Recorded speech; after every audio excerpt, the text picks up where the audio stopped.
Dans Ancestors, la cinématique d'introduction donne tout de suite le ton. C'est manger ou être mangé. Ancestors, c'est la lutte pour la survie dans une jungle primitive. Et dans cet univers hostile où le danger peut être tapis sous n'importe quel feuillage, dans n'importe quel buisson, derrière n'importe quel rocher jusqu'à la cime des arbres, on joue un primate. On joue une proie dans un monde rempli de prédateurs. Les premiers instants dans le monde de Ancestors sont rudes, très rudes. On cherche quelques baies dans les buissons et quelques fruits en haut des arbres pour tenter de se nourrir. On cherche des sources d'eau pour s'hydrater. On découvre ce qui est toxique et ce qui est comestible. On ramasse quelques plantes et quelques branches trouvées pendant nos expéditions et on les ramène à notre camp. Et chaque jour, on repart en exploration, de nouveau à la recherche de nourriture, tout comme les nombreux prédateurs qui rôdent dans la forêt. À chaque sortie de la sécurité des cavernes, c'est la même question qui se pose. Vais-je survivre un jour de plus ? On esquive tant bien que mal les prédateurs qui semblent surgir de nulle part, sans aucun moyen de se défendre. Et la seule façon pour nous de rester en vie, c'est la fuite. Et on apprend très vite que s'éloigner un peu trop du camp, c'est multiplier les risques de se faire attraper par un prédateur à l'affût et affamé.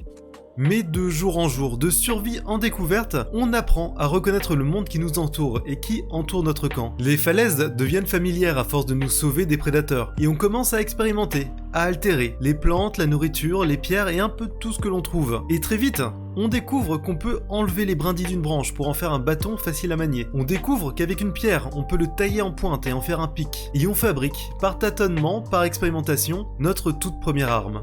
Et ce simple geste va complètement changer la façon dont on appréhende le monde. On passe d'une proie obligée de fuir pour sa survie à un animal capable de se défendre et de riposter contre les prédateurs. Le sentiment de puissance, la première fois qu'on arrive à riposter à l'attaque d'un de ces grands fauves. La satisfaction de le voir s'enfuir et disparaître à toute allure. Alors que le jour d'avant, les rôles étaient inversés. J'ai eu l'impression de redécouvrir ce monde dans lequel j'avais été plongé quelques instants plus tôt. D'un coup, j'ai entrevu toutes ces nouvelles possibilités qui s'offraient maintenant à moi. La perspective d'une exploration plus lointaine, plus éloignée, sans craindre pour la survie de l'espèce, sans craindre pour ma survie. Ancestors est très fort pour nous faire ressentir cette montée en puissance de notre personnage, pour nous montrer notre progression vers le sommet de la chaîne alimentaire, capable maintenant non seulement de survivre, mais aussi de tuer. Ce n'est pas seulement un outil qu'on découvre, c'est une nouvelle façon d'interagir et d'appréhender le monde. C'est un nouveau regard sur les cavernes de notre clan, sur cette jungle dense, sur ses dangers et sur ce qu'il y a au-delà. Et on sent comment cette simple découverte fait évoluer notre primate vers une toute nouvelle créature, vers une toute nouvelle espèce. Quand j'ai tué un de ces grands fauves pour la première fois, j'ai eu l'impression d'être au tout début de 2001 l'Odyssée de l'espace, quand Arthur C. Clarke raconte comment la rencontre avec le monolithe a changé la façon dont ces hommes singes concevaient et voyaient le monde. Une tribu au bord de l'extinction, cherchant des fruits au jour le jour, mâchant des feuillages pour tromper la faim, sans pouvoir même concevoir l'idée de tuer pour se nourrir. Et comment, après que le monolithe leur ait imprimé de nouveaux concepts dans leur cerveau, en prenant possession de leur corps tous les soirs pendant des jours et des jours, l'idée d'utiliser des os comme des outils et comme des armes a finalement germé dans leur esprit. Des débuts perplexes, ne sachant quoi faire de ce sanglier qu'ils venaient de tuer, jusqu'au moment de la première confrontation victorieuse contre le jaguar, devenant par là même le prédateur des prédateurs.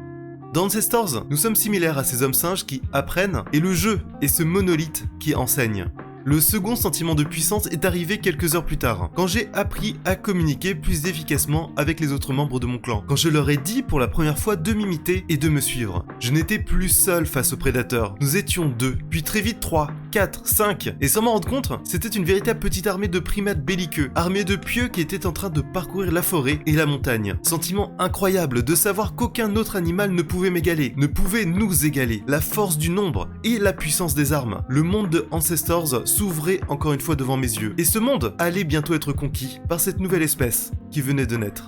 Une espèce qui n'avait plus rien à voir avec la créature du début, apeurée et sans défense, toujours sur le qui-vive, dans la crainte de voir surgir un prédateur. J'avais évolué, j'étais passé de proie à prédateur, et j'appréhendais le monde d'une toute nouvelle façon.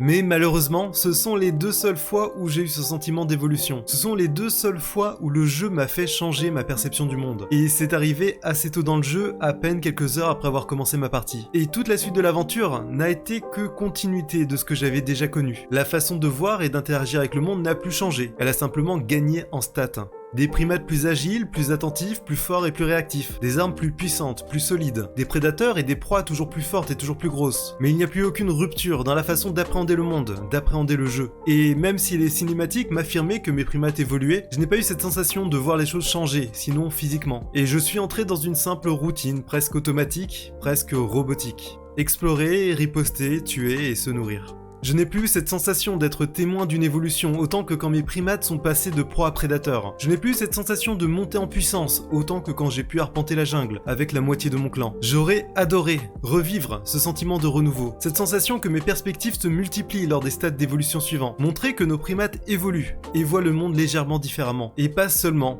au tout début de l'aventure.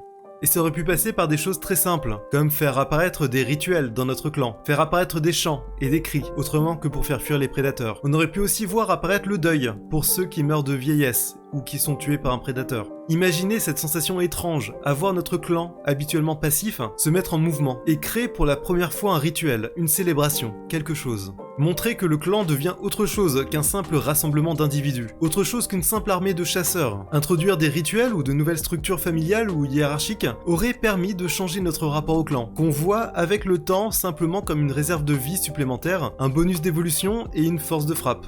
Montrer une évolution dans la façon dont notre clan se perçoit et se pense. Montrer qu'ils évoluent individuellement, mais aussi collectivement, et créer de nouvelles perspectives pour les joueurs et joueuses. Changer pendant un instant l'expérience du monde de Ancestors. Ça aurait permis de montrer et surtout de faire ressentir aux joueurs et joueuses l'évolution concrète de nos primates. Puisque dans Ancestors, ce qui nous donne cette sensation d'évoluer, c'est quand notre compréhension des règles, quand notre vision du monde et de ses possibilités change complètement. C'est quand on commence l'exploration, quand on découvre comment se défendre, quand on monte en puissance, en meute et armée. À chaque fois on repousse ce qu'on voyait comme une règle établie, on repousse les limites de nos possibilités, et on change notre compréhension du monde. Et j'aurais aimé ressentir de nouveau cette évolution, après le premier palier.